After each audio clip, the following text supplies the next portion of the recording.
a Dios que ha sido y es mi única esperanza. Por la mañana yo le invoco con el alma. Bienvenidos mis hermanos y mis hermanas alrededor de todo el mundo, donde amplifican y ven los programas de la verdad de la Biblia, la historia del cristianismo. Vamos a escuchar hoy en un programa dramatizado como una novela, como una película. Recuerden que aquí están lo de la verdadera iglesia que sí existió. Hoy, en este año 2022, en esta fecha que les muestro aquí, no existe la iglesia primitiva ya no es primitiva.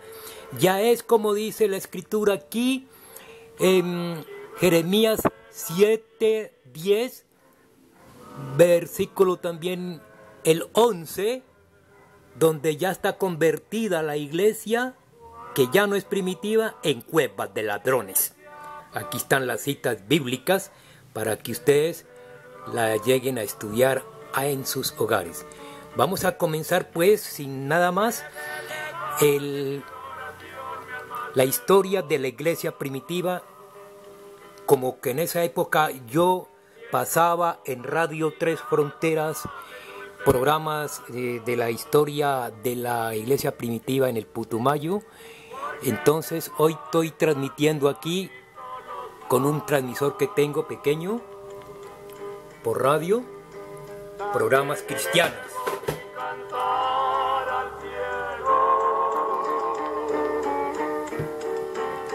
Cuando a la tierra pasan del obrero,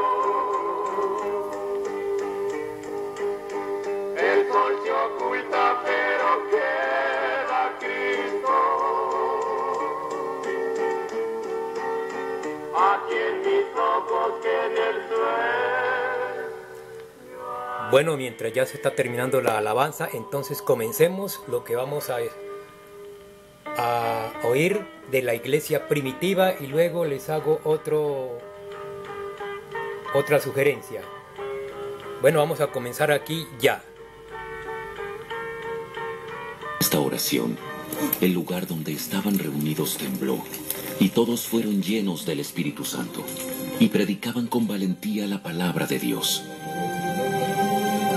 Todos los creyentes estaban unidos de corazón y en espíritu. Consideraban que sus posesiones no eran propias, así que compartían todo lo que tenían. Los apóstoles daban testimonio con poder de la resurrección del Señor Jesús, y la gran bendición de Dios estaba sobre todos ellos. No había necesitados entre ellos, porque los que tenían terrenos o casas los vendían y llevaban el dinero a los apóstoles para que ellos lo dieran a los que pasaban necesidad. Por ejemplo, había un tal José, a quien los apóstoles le pusieron el sobrenombre Bernabé, que significa hijo de ánimo.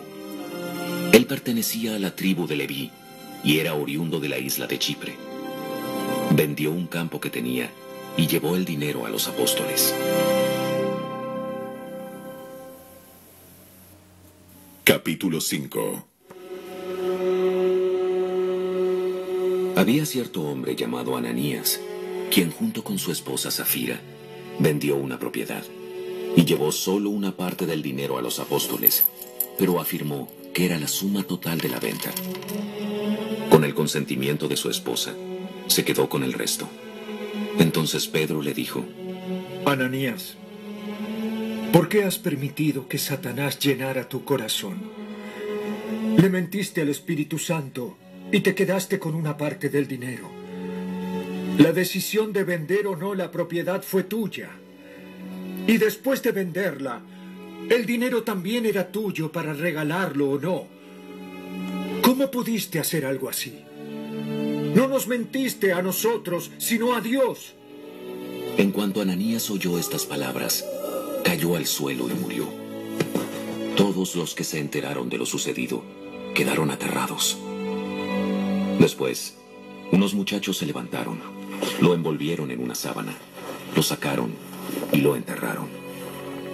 Como 3 horas más tarde, entró su esposa sin saber lo que había pasado. Pedro le preguntó: ¿Fue este todo el dinero que tú y tu esposo recibieron por la venta de su terreno? Sí, ese fue el precio.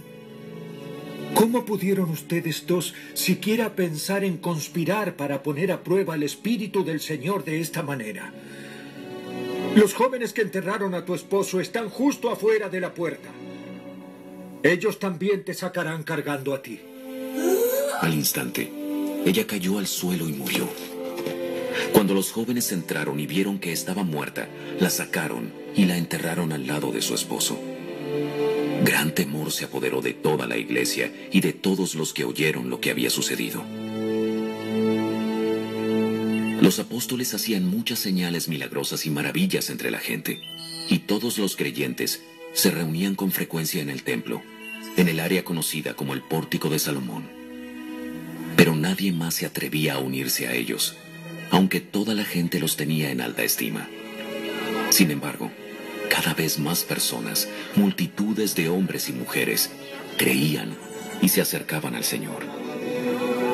Como resultado del trabajo de los apóstoles, la gente sacaba a los enfermos a las calles en camas y camillas para que la sombra de Pedro cayera sobre algunos de ellos cuando él pasaba.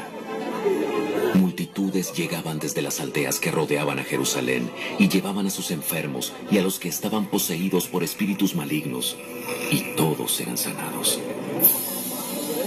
El sumo sacerdote y sus funcionarios, que eran saduceos, se llenaron de envidia.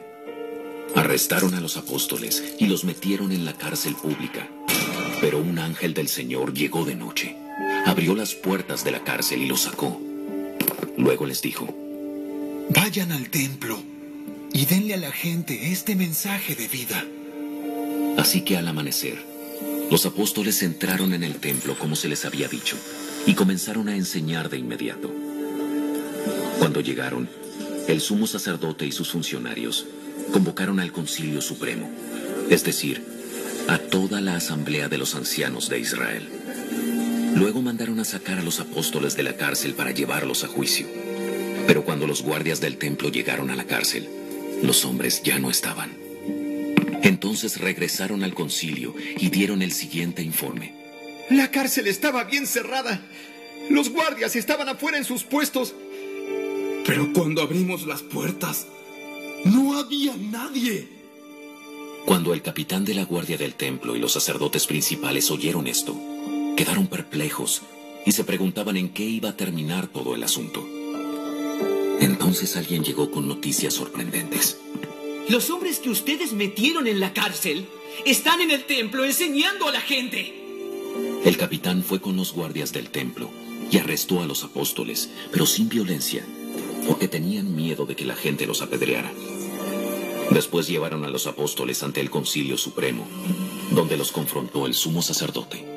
Les ordenamos estrictamente que no enseñaran nunca más en nombre de ese hombre. En lugar de eso, han llenado toda Jerusalén con la enseñanza acerca de él. Y quieren hacernos responsables de su muerte. Pero Pedro y los apóstoles respondieron: nosotros tenemos que obedecer a Dios antes que a cualquier autoridad humana. El Dios de nuestros antepasados levantó a Jesús de los muertos después de que ustedes lo mataron colgándolo en una cruz. Luego Dios lo puso en el lugar de honor, a su derecha, como príncipe y salvador. Lo hizo para que el pueblo de Israel se arrepintiera de sus pecados y fuera perdonado. Nosotros somos testigos de estas cosas, y también lo es el Espíritu Santo, dado por Dios a todos los que lo obedecen. Al oír esto, el Concilio Supremo se enfureció y decidió matarlos. Pero uno de los miembros, un fariseo llamado Gamaliel, experto en la ley religiosa y respetado por toda la gente, se puso de pie y ordenó que sacaran de la sala del concilio a los apóstoles por un momento. Entonces les dijo a sus colegas: hombres de Israel, tengan cuidado con lo que piensan hacer a estos hombres. Hace algún tiempo hubo un tal Teudas, quien fingía ser alguien importante. Unas 400 personas se le unieron, pero a él Lo mataron y todos sus seguidores se fueron cada cual por su camino. Todo el movimiento se redujo a nada. Después de él, en el tiempo en que se llevó a cabo el censo, apareció un tal Judas de Galilea. Logró que gente lo siguiera, pero a él también lo mataron, y todos sus seguidores se dispersaron. Así que mi consejo es que dejen a estos hombres en paz. Pónganlos en libertad. Si ellos están planeando y actuando solo por su propia cuenta, pronto su movimiento caerá. Pero si es Dios, les será imposible detenerlos. Hasta puede que ustedes se encuentren peleando contra Dios. Los otros miembros aceptaron su consejo. Llamaron a los apóstoles y mandaron que los azotaran. Luego les ordenaron que nunca más hablaran en el nombre de Jesús y los pusieron en libertad. Los apóstoles salieron del Concilio Supremo con alegría, porque Dios los había considerado dignos de sufrir deshonra por el nombre de Jesús. Y cada día, en el templo y casa por casa, seguían enseñando y predicando este mensaje: Jesús es el Mesías.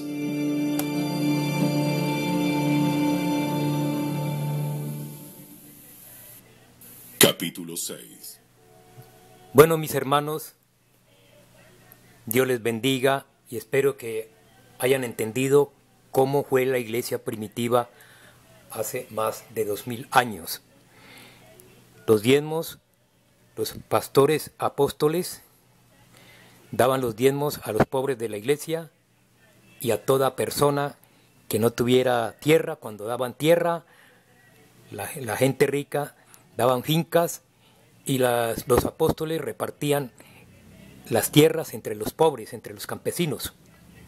Llevaban comida, plátano, gallinas, todos para los que no tenían finca, coman. El dinero se repartía entre los pobres, a las viudas. Ustedes ya saben la historia. ¿Por qué ustedes siguen metidos en las iglesias de cuevas de ladrones? ¿Cómo distinguir una iglesia cueva de ladrón? Cuando el diezmo lo recibe tu pastor y no lo entrega siquiera a los pobres de tu congregación, ni lo reparte a los pobres de cada nación, de cada municipio, de cada departamento, de cada ciudad del mundo, de cada país, son ladrones. Y recuerde que los ladrones, dice la Escritura, que no tendrán parte en el reino de los cielos. Y los pastores están robando los diezmos. ¿Cuándo imitan a la iglesia apostólica y de la iglesia primitiva? ¿Cuándo? Nunca la imitarán, porque la raíz de mal, sus corazones, sus mentes, está en predicar por el amor al dinero. Piden ofrendas, piden de todo. ¿Y ustedes qué les pasa? ¿Por qué no les creen a la palabra de Dios? Que la iglesia de Dios es cada templo humano. 1 Corintios 3:16. La iglesia de Dios es cada ser humano. Y felicito a las personas que están buscando de Dios en sus hogares, con sus familias. Son 4 en la familia, son 4 iglesias allí. Y hay gente que están llevando los diezmos a la gente de la calle, los que piden en la calle. No han mirado en las ciudades cómo la gente desplazada de otros países duermen en los andenes. Buscan cuevas para poder dormir.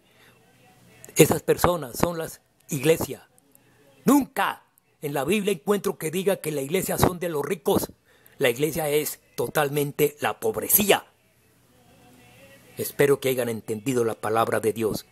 Si ustedes no se salen de esas congregaciones y no viven en sus templos para Dios, no están en la iglesia de Dios. Van a buscarlo donde no está. Allí está, y les voy a leer aquí para retirarme ya de esta hermosa grabación. Voy a leerle las citas bíblicas. De la iglesia primitiva, Hechos 4:31 y Hechos 7:48 dice Dios que Él no habita en la iglesia, que los pastores le construyen porque son humanos. Jeremías 7:10, 11 dice que la convirtieron en cueva de ladrones. ¿Se imaginan ustedes Dios habitar en una iglesia de ladrones, los pastores, que la convirtieron en negocio como el mejor mercado que dijo Pedro, según de Pedro 2:2? Dice que las ovejas asistentes es el mercado y el fruto de los pastores, porque no entienden. Espero que hayan entendido, hermanos, porque Dios ha hablado y Dios no va a juzgar ni a condenar, ni a salvar a nadie si están en las cuevas de ladrones. Ahí los va a coger a todos los cómplices porque están participando de los pastores ladrones. Si usted va a la ley de su país, el que es cómplice de un ladrón, así los condenarán también. Espero que en el año 2022, que Dios les ha hablado y les ha hecho conocer cuál es la verdadera iglesia primitiva, espero que hayan entendido. Los diezmos ya saben a dónde tienen que dirigirlos. Los pastores han cogido el evangelio como la mejor empresa. Ellos saben, y los pastores que escuchan saben, porque tienen la Biblia y saben que según de Pedro los acusa que el infierno tiene los brazos abiertos, Satanás esperándolos a ellos. Recuerde que el diablo tentó a Cristo ofreciéndole dinero, pero como Cristo no se prestó para ser corrupto, ni ladrón, ni robarse los diezmos, ahora sí el diablo muy astuto cogió a los pastores, a estos sí les tentó con el dinero, estos sí se los lleva para el infierno. Dios les bendiga, mis hermanos, la verdad duele, pero satisface.